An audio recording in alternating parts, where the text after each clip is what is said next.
So I will just give you, if I switch it on, should work, a brief and quick overview of the structure of the talk. It's a quite simple one. So I will give you a short contextualization of the context. I've been active in the last 25 years. And this is the source. Sorry for that. I will speak about my work. So I try to review the work I did in research and practice projects over the last 10 to 15 years. And I try to find a common line on that, which is behind the title we have seen. And that's why I chose this word, pictures. Yesterday we spoke about music, and the word picture was inspired by Mussorgsky. So I used this in the sense of pictures from an exhibition. So it's paintings. I would say rather brush strokes, because we will have not the time to get into the details. So just a short, illustrative, hopefully inspiring pictures, sketches of different ways of integrating technology in the context I am active in. And then I would like to ask one of you to wear this helmet and to have a brief experience so that it's a bit more vibrant. And hopefully we will have some time to reinterpret again all the pictures together and above all to discuss with you. So quickly, the context. I am active in vocational education and training, which in Switzerland is a so-called dual system, basically a dual-track system. What does it mean? For those of you who don't know, it means simply that the apprentices are alternating. We have 240 different professions. Each of them is regulated, and so we have very different models, but I oversimplify a bit, of course, but we could say that generally speaking, dual system means that the apprentice goes to school 1 or 2 days per week, and the rest of the week he is a worker, he's an employee. An employer, no, an employee. And gets a salary, he has colleagues, he feels himself like a worker, more than a student, and he has to cope with these two different realities, and he has to, I anticipate, to cross the boundaries between these two locations and to make sense of that. Often they perceive themselves as hands-on, and they don't know why they have to go to school and learn silly theoretical things. Indeed, I'm lying. It's not a dual system. We could say it's a trial system, because since 2002 in Switzerland we have a third learning location, which is called branch courses. Again, I oversimplify, but let's say 1 week per semester, they attend these full-time courses in intercompany courses centers. These are centers, training centers, usually managed by professional associations, where they try to have an homogenization across the whole country on that profession. Of course, being a bricklayer or a car mechanic in a small family company is different than being a bricklayer or a car mechanic in a multinational or in a big company, so they try to get homogeneous training all across the nation. And when we started one of the umbrella projects I will speak about to you, the question was, can technology have a specific role for this kind of context? Can technology have a specific role for vocational education? And then, can technology be conceived as a boundary object to help these apprentices and to help the whole system to better connect? We don't want to reduce the gap to zero. There is a gap, but we want to bridge the gap. We want to find ways to better, to have a better alternation to, to connect the two locations or the three locations a bit more through technologies. So, because this is an inner characteristic of the system, and we don't want to cancel it, we want to improve it. That's the point. And here comes the 7 pictures, and as I told you, I try to find a common line, which is visual displays. So we will go from the first simple cases of using pictures to more sophisticated ways of using visual displays. We will see them. And I will emphasize per each of them, you see also in the title, the technology we used, and which is the educational aim, and which is the main profession. And I start from these. This is also kind of chronological order. This is the oldest project I will show you today. There are many whys. One is because we are continuously investigating it, so we have many, many data and many, many studies on that, and this is continuing today. And the second is that this is the case that ties me most to EAPRIL and to the EAPRIL community, because this was a project I presented for, at that time it was called the Best Research and Practice Project Award, and I won it. So what did we do with chefs? We gave them smartphones. It was almost 10 years ago. So we gave them smartphones and we allowed them to use it in the workplace to document their workplace practices. And they could use the app to send it to an online learning environment, you see it, to keep their recipe book.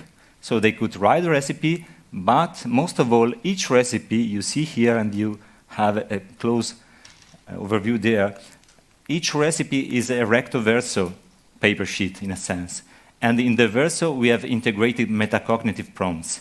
We wanted them to reflect on their practice, to reflect on the best cases, also on the not so good cases, and to learn from their practice. So we forced them, in a sense, to use these prompts to tell themselves, okay, what can I do better? What went wrong in this case? What can I do again? And this is another part of the platform. You see, it can be that the same recipe is documented many times, but you see this table semester 1, 2, 3, 4. This gives them a picture of all the competencies foreseen by the training plan.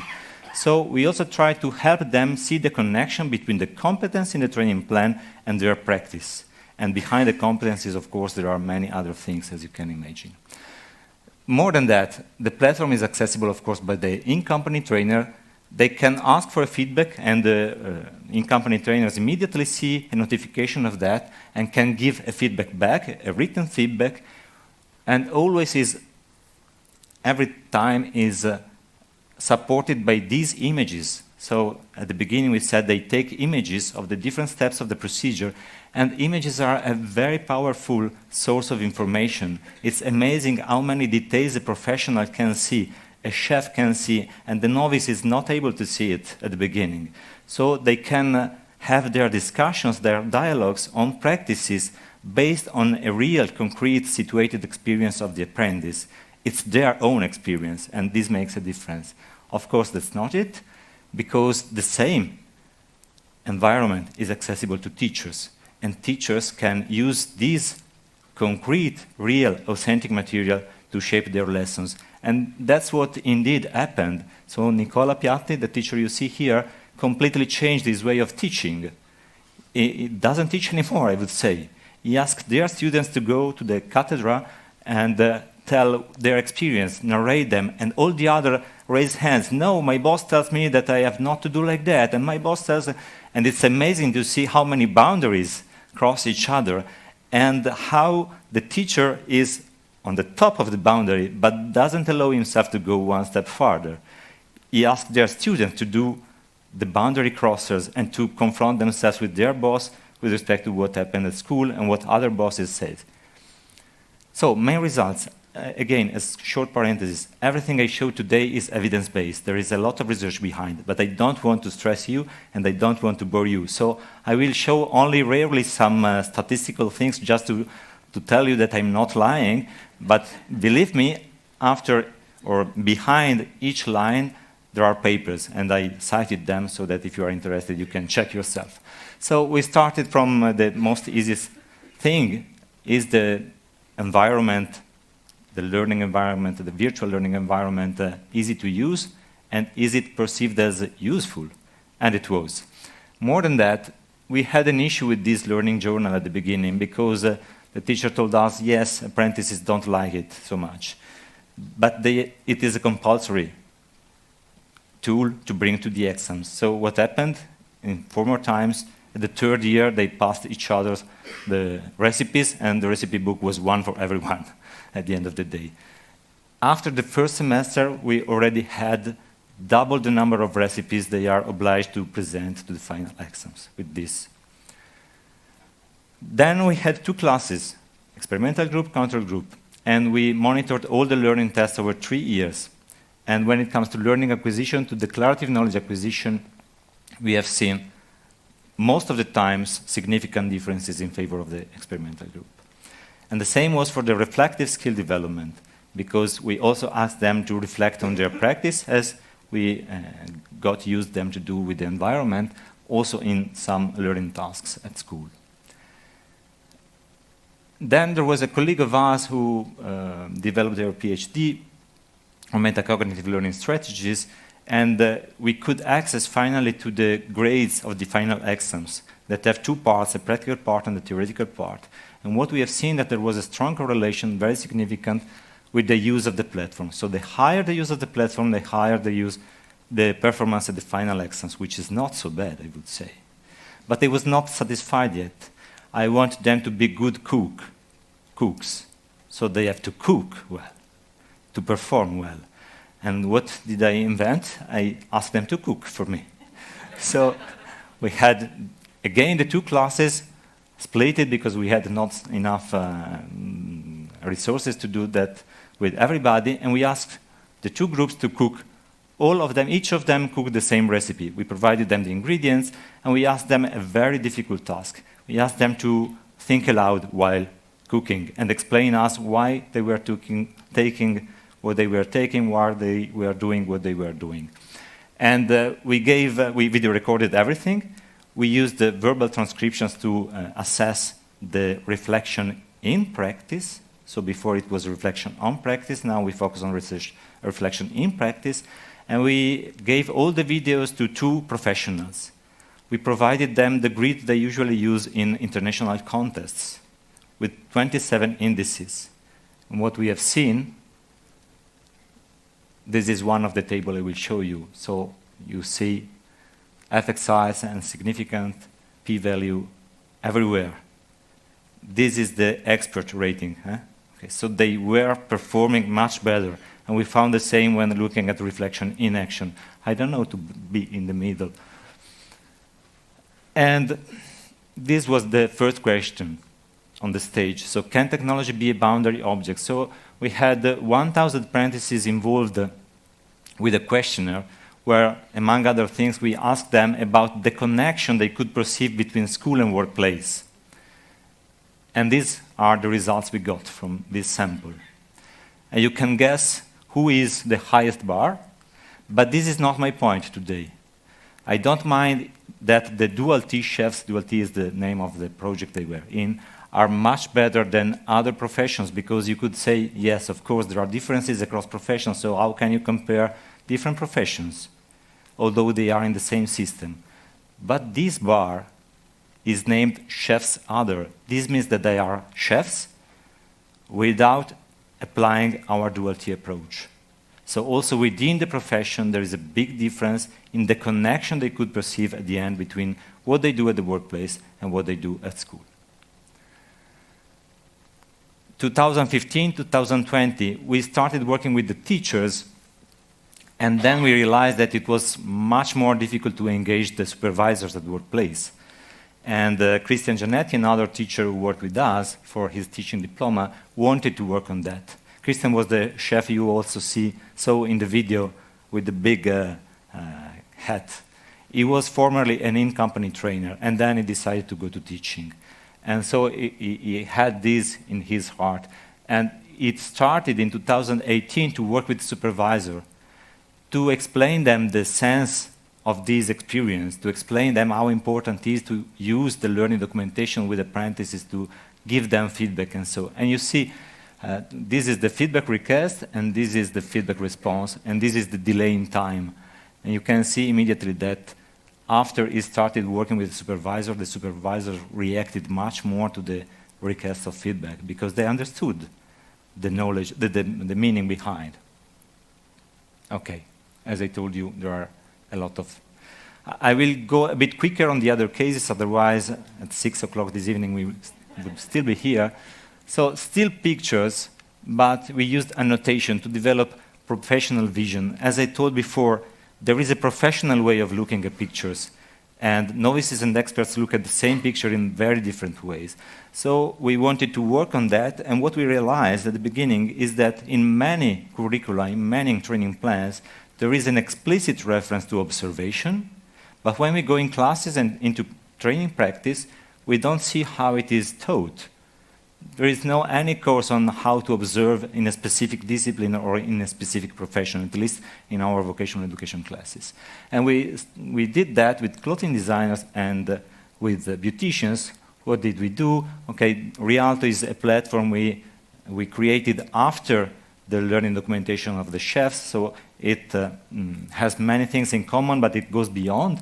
And one of the things that goes beyond is that we integrated an annotation tool in Rialto. And we always started from real practices already in place. So clothing designers are used, you see, in this case, the dual system is a bit different because the company is within the school. They have a special lab. They have real customers, but it's in the school. The school manages it. And this is a teacher that works with them on annotation, on real patterns. And you see, this is the annotating tool we implemented in Rialto. I will skip this a bit. I go to the next one, because the same tool also allows you to overlap images. And clothing designers first produce technical drawing, which is the clothing pattern. You see them there. But it was so difficult with paper to work with them. So in Rialto, we got the same possibility we gave to chefs. They could work on their pattern, draw them as they have to do in real life, one-to-one scale, and then they could upload them to the platform. And the teacher can stack images.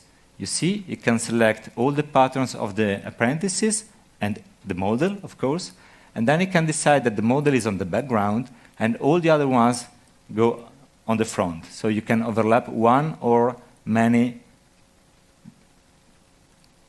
technical drawing. You see here moving. And what's that for? It's for comparison. And comparison, we know, is one of the ways for learning. And if on the back you have a model, you can do that in class and show the deviances from the norm, the most usual mistakes, and show them again based on their experience what is the difference or what they have still to learn. With beauticians, we were driven to skin anomalies. And here, with the clothing designers, I have to admit, we use the annotation in a quite spontaneous way. We monitored some activities, we contrasted them with paper activities, and we have seen some interesting things, but it was a bit spontaneous. With beauticians, we were a bit more rigorous. So we started from teacher's annotation, so the teacher annotated. The idea was to drive the gaze of the students. We also had some eye tracking studies to see how professionals look at pictures and how novices do that. So we started using simple annotations like arrows, circles, and so on to point out, to focus the attention of the pupils on the real points that make the difference for a professional, like radiologists do, for example. There are a lot of studies in white-collar professions, but not so many in blue-collar professions. That's why we were so interested. And then we asked the students to do that, to replicate the annotation, which was a way for the teacher to see if they learned, but was also a way to anchor the verbalization. So progressively, we didn't ask only to identify patterns or identify interesting, crucial points in the pictures, but also to put words on that and to provide professional descriptions of what they could see. So, as I said, for example, with beauticians, we have seen that we summarized in this way. The beginners just look around. Maybe they scan the whole picture, but they don't have a specific way of looking at pictures. In the third year, the apprentices already become fixers. They identify the problems. If you give them a picture of me with this dress, they immediately identify if I have an issue with one piece of the cloth. And they know how to adjust it, probably. So they fix the bug. The teachers are creators. So they see the pattern as a whole. And they know how to change things to have a different effect of my body on your body, on your body. I go much quicker here.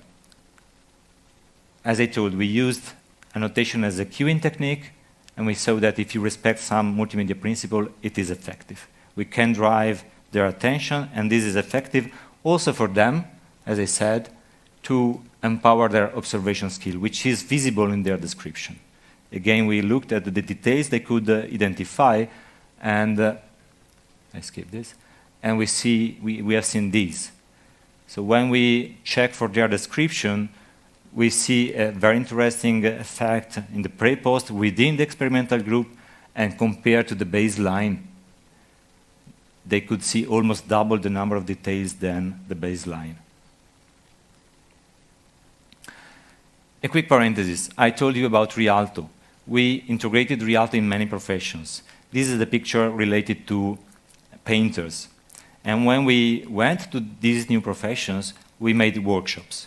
And the workshops were not all the same, because depending on the context, on the people, we had different conditions. So we had supervisor apprentices workshops, teacher apprentices workshop, and teacher apprentices supervisor workshop, and also no workshop. Okay, like that, probably it does not give you any meaning, but if we normalize it, you see that the only pictures, we are speaking about pictures per month uploaded in this platform by the apprentices on their practices. Their experience at the workplace is always the first point, or many times is the first point. And you see that the only one which keep increasing over a whole school year is the workshop where we involved all the three actors of the system.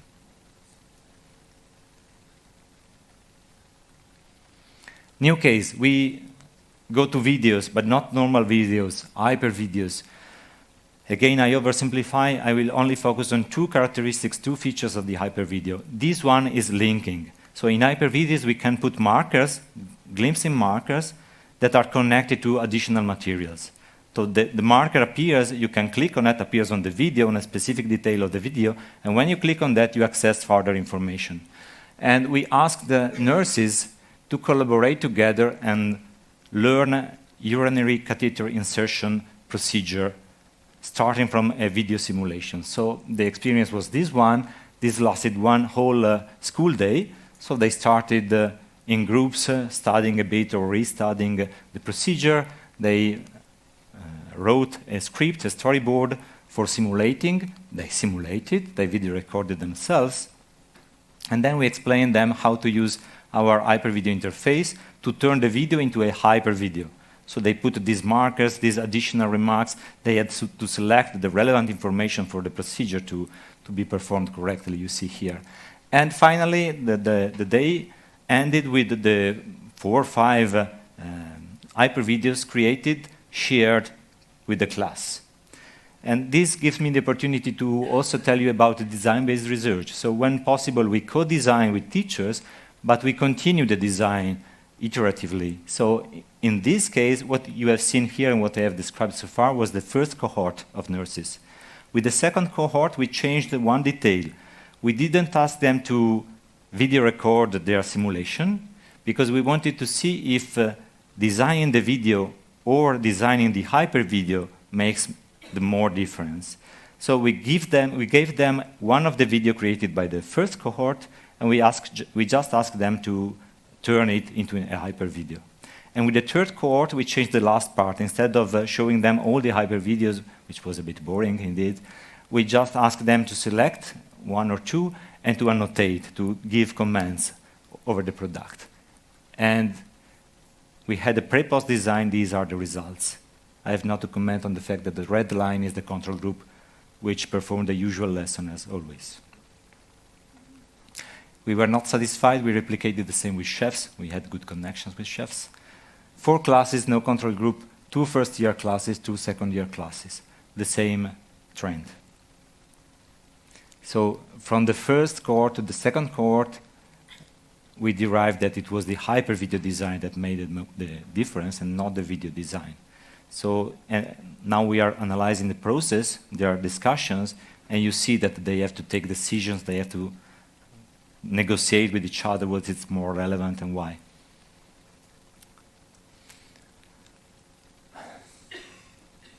Another main characteristic of hyper video is video notation. You can analyze your practice. You can write comments which are connected to the video and synchronized to the video, and you can do that collaboratively.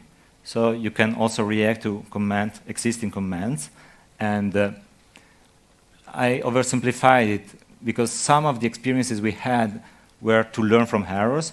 Some other was just to provide, receive, and self-give, self-provide feedback in a progression, in an instructional progression. So we did that, I skip this, with Office Clerk, learning on errors.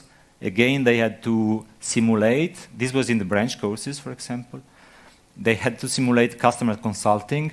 Me and my colleague were the customers. We had a script. We always behave in the same way. And we had 9 classes working on errors and 3 classes working on the correct behavior. And we've shown that learning from errors is much more powerful than learning on the correct behavior. And they used, you have seen, video annotation to, we video recorded their simulation, and then we gave them their simulation to be analyzed with errors. So they wrote, what is an error, why it is an error, and how can I prevent or fix the error itself. This also I can skip because I think most of you already know it. We video record teachers in their lessons, and then we ask their peers, when they do their teaching training, to comment on each other. Then they receive our feedback as tutors and teacher educators, and at the end of the curriculum, we ask them to self-provide feedback, which is the most difficult part. And I skip to these surgery room technicians. We could enter a surgery room with a video camera, which is not a joke, I would admit. They have 2 tutors when performing their stage. It's always dual, also in this case, so it's a real surgery room with real patients, real operations, and they have 2 tutors taking care of them while working. And after that, they have debriefing sessions. It's normal in healthcare, I think most of you know that. But this was the setting at the beginning. So they sat to a table and they discussed about what went on. And sometimes it took 1 week before they could sit. So we video recorded that and we gave them the same video annotation tool. And I just selected this image because it speaks a lot. This is the debriefing session afterwards. 2 tutors at the same time pointing to one detail in the image for giving feedback and using the annotation they wrote to give feedback. Also in this case we had a progression. So at the beginning the student couldn't see the comments in advance, then yes, and then we asked the students in the last step to try to self-provide feedback, analyzing himself or herself before getting the tutor's feedback. And this was powerful. This is just an example, a qualitative example this time. And you can see with the colors how many here, here, here, now this thing here, how much the feedback was situated, what concrete was speaking about a specific thing. And this was perceived immediately by both the students and the teachers. There are many deictics. They point to the screen, they point to the specific detail. It was much more concrete and much more powerful. So very quickly, all the experiences we had with learning from errors were very satisfying. I told you the other condition was learning from correct behavior. And all of a sudden, one student came to me and said, why can't we enjoy ourselves with learning from errors? Because they found it a bit more tricky, more enjoyable to learn from errors than to learn from good behaviors. So video changes the type of feedback. I already commented on that. I didn't say this, but this was very nice. So at the beginning, the feedback were more prescriptive, and then they became prescriptive, and then they became more supportive. And we have seen that, I commented this, also with video notation, because acceptance of feedback was much more in this situation than before. And again, the student told me, I always nodded because they are my tutors. But within myself, I asked myself, did it really happen like that? I don't remember. Now I'm grateful to you that you provide the video and to them that give me so concrete feedback. I can learn much more now.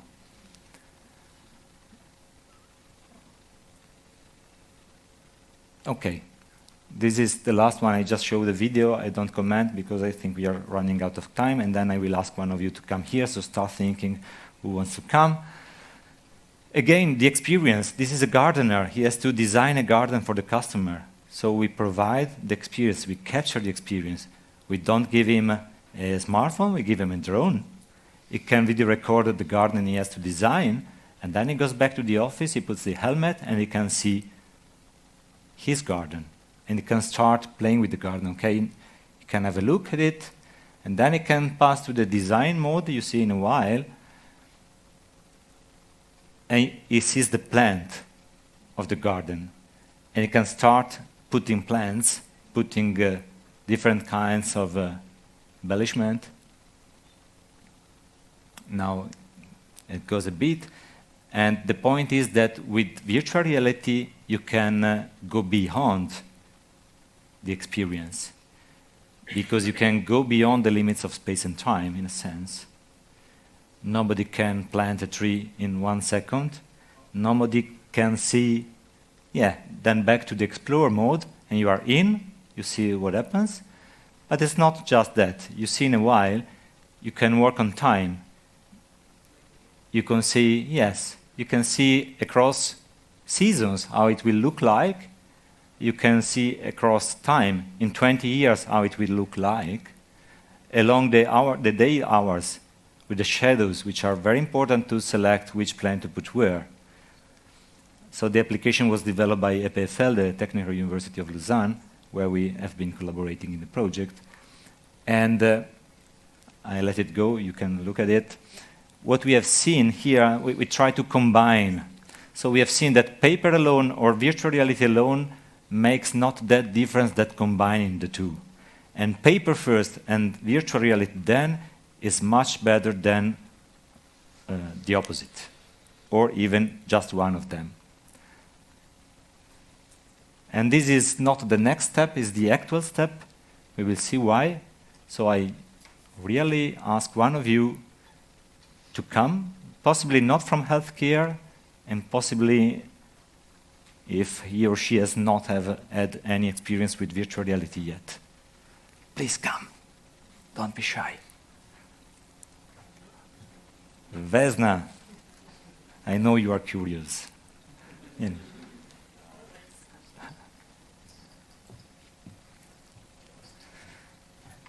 And I comment on the title later on.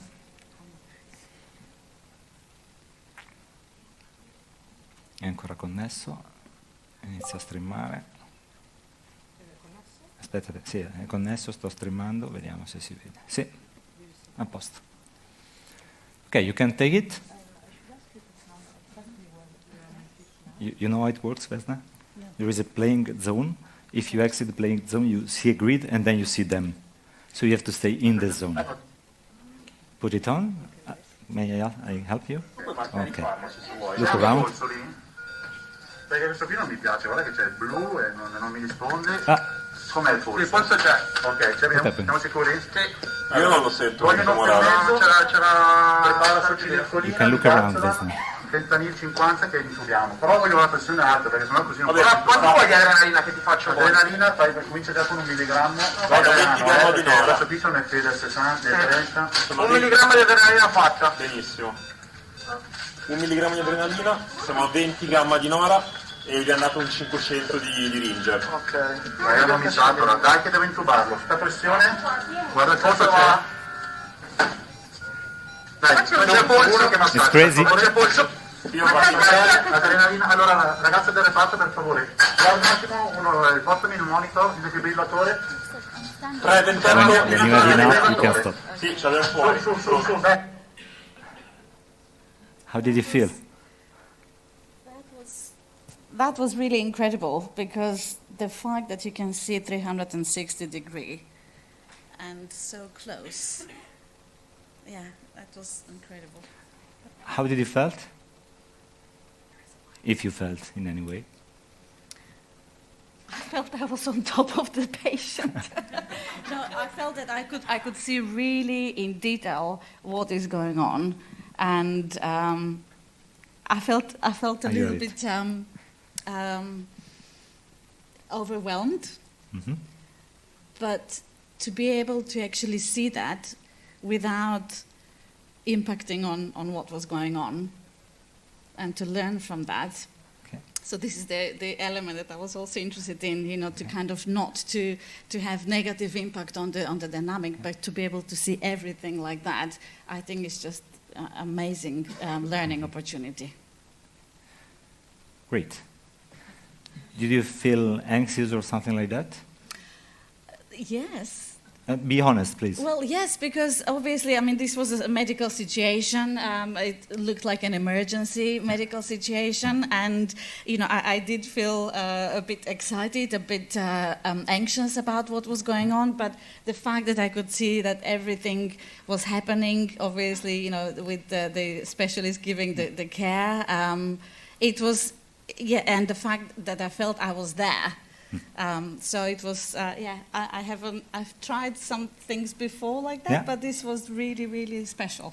And this is not the highest quality we can reach in terms of pictures. Right. So we can even go farther. Thank you, That was Vesna. amazing. Thanks.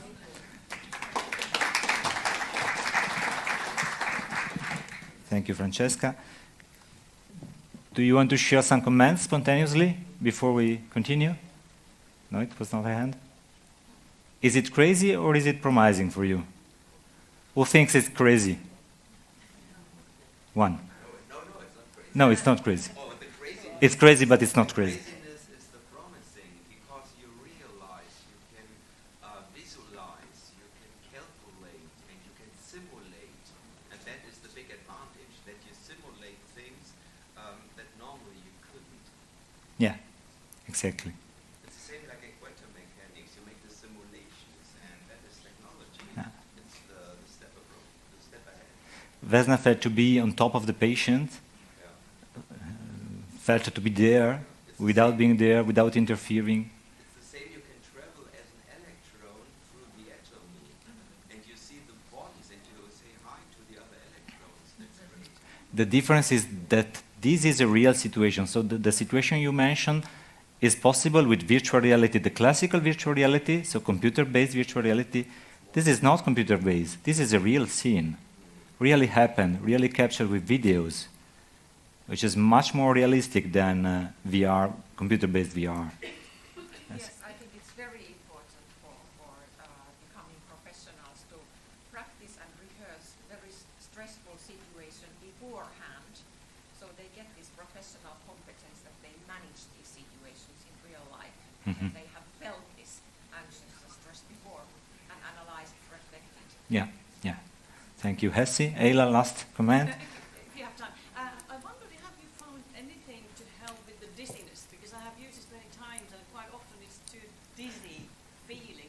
Have you Not, found anything at all? it's less and, no. I think we have one or two cases with that, but it's less and less the case. Motion sickness improved a lot in the last years. So especially if you have good quality cameras, I wouldn't say it disappeared completely, but almost. Yeah. And of course, the feeling you have from external is much different than when you wear the helmet. You can try afterwards if you want. Okay. And this is what we want to do. Francesca has a presentation immediately after, or after the pause, after the deserved coffee break, of course, but she has a presentation where she will show you something on this, on virtual reality and on augmented reality. And what we would like to do very soon is to use these kind of technologies in complex situations, not only in healthcare. Again, think about a kitchen where several chefs has to prepare, la brigade de cuisine has to prepare many plates for many customers at the same time. So they have to regulate the direction, they have to integrate, negotiate, and there is a high interdependence. In healthcare, even more.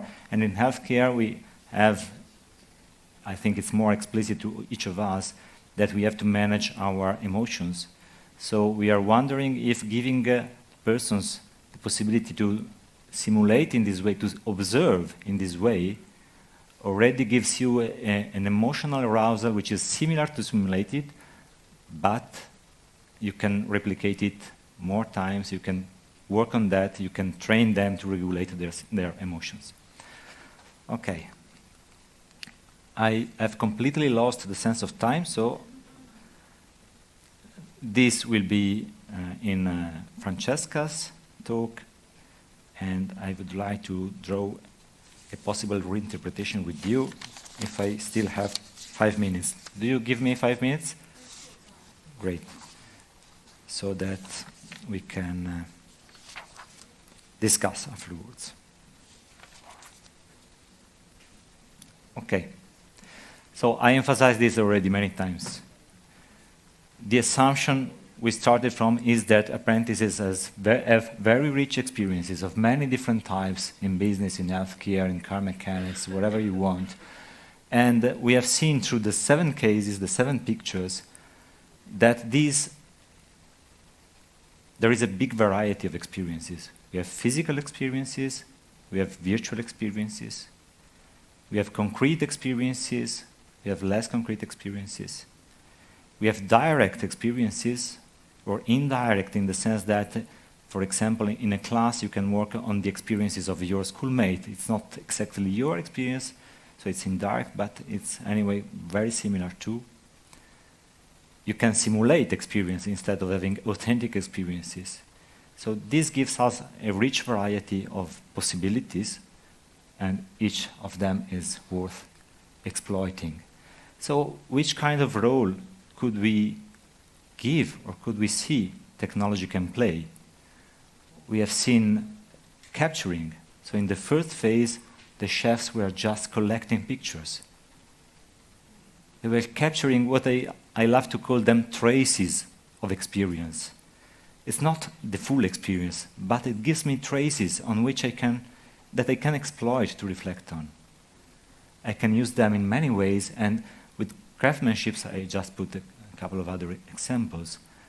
I have the possibility to get visual traces of my experiences. And we know from all experiential learning models that experience per se is not enough. So we use technology to reflect on these visual traces with the cognitive prompts, with other kind of annotation, with other kind of elements. We exploited technologies to analyze practice, to analyze traces of experience and reflect on that. And so we can see here, for time reasons I just let you read, but you have seen that we collect traces with cooks, we augment traces with the annotation, we connect traces and information with the hypervideo when using the hyperlinks to connect what we see in the video with what's behind. We analyze traces with the video notation. And we can also work on experience itself, as we said. We can expand experience beyond the limits of time and space with virtual reality. We can access, you said it, we can access difficult situations, dangerous situations, not so common situations, costly situations, and we can give access to these experiences through technologies to our learners. And this finally gives us the possibility to cross the boundaries, as I said at the beginning. So creating a digital space populated by different actors of the system, technology allows to cross the boundaries and to reciprocally peek into the neighbor's garden.